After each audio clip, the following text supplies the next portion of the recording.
Hello YouTube. Today we're going to be working on another simple project on a 2007 Nissan Altima. As you can see, here's our problem on this Altima. This is a cover for the exhaust manifold, and as you can see, these which come, and I'll show you now the new part, these come part of this. They just somehow, all three of them, and of course I'm sure one of them comes apart, the other ones eventually with time do that.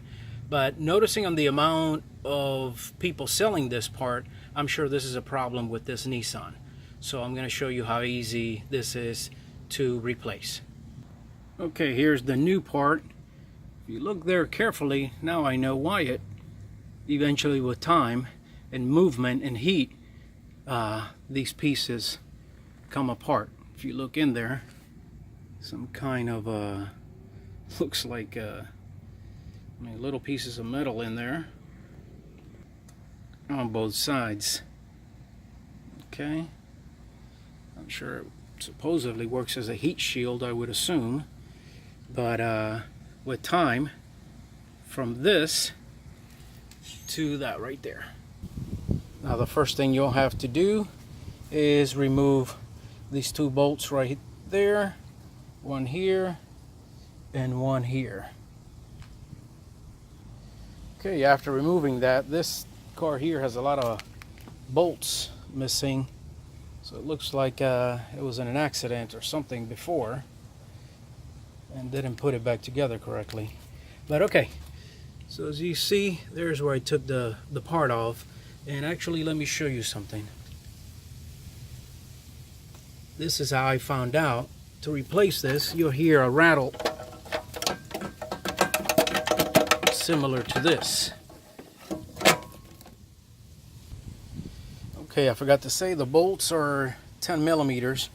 I found it a lot easier to put the one in the bottom first. I was able to find the hole a lot easier on the bottom rather than trying to find that one there because of the odd shape and as you can see, the angle that it's in there.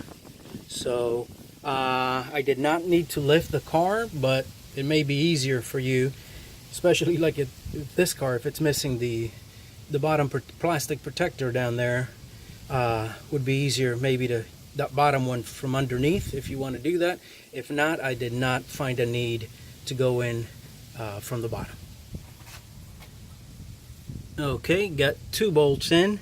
As you can see, I'm using the same bolts from the car.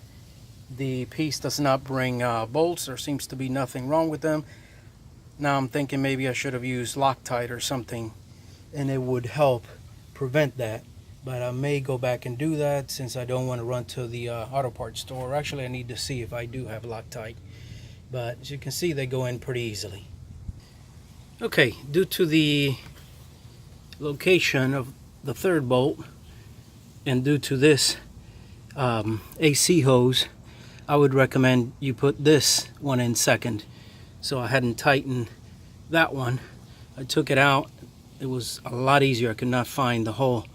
It was somehow at an angle for that one. So I would probably recommend try this one. And of course this came in really handy. Okay, if you have one of these. If not, I'd recommend buy one before you do it. And or, of course, a swivel. Okay, all done there.